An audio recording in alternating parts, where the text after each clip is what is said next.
ভালো আছেন তো? আমি মোহাম্মদ জুয়েল রানা, উপশহরী কৃষি কর্মকর্তা। আজকে আমি একটি প্রকল্পের প্রদর্শনী জমিতে আসছি।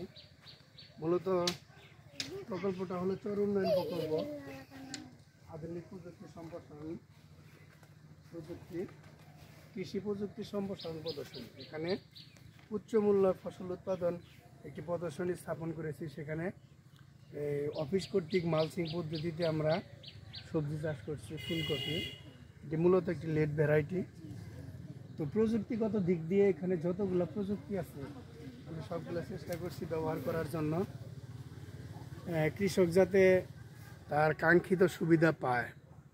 যেমন আর্লি যদি আমরা যে কোনো সবজি করি তাহলে আমরা অনেক বেনিফিট হতে পারি। তো সেক্ষেত্রে আমি আর্লি উনি অনেকগুলো সবজি করছে, যেমন করলা বলেন, লাউ বলেন, সিম বলেন, সব কিছুই করছে। তো আমি একটা লেটে এই কপি চাচ্ছি, তাদেরকে আমি রোপণ করাইছি।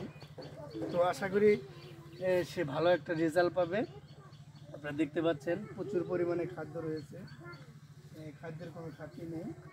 তো তারপরে আমি বলছি যে একটু পানি সেচ দিয়ে কিছু আরেকটু সম্পূরক সেচটা দেওয়ার পরে আমি কিছু ওষুধ লিখে দেবো, সেগুলো যেন সে সঠিকভাবে ব্যবহার করে।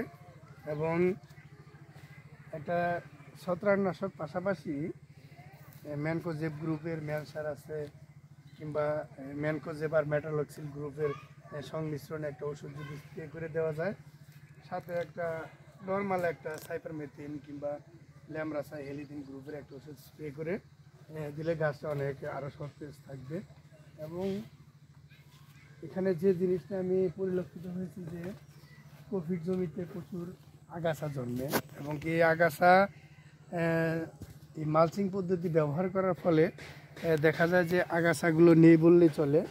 এখানে বাড়তি তার লেবার খরচ যে নিড়ানিটা দেওয়া হতো সেটা দেওয়া হবে না, গাছের কোনো আঘাত লাগবে না।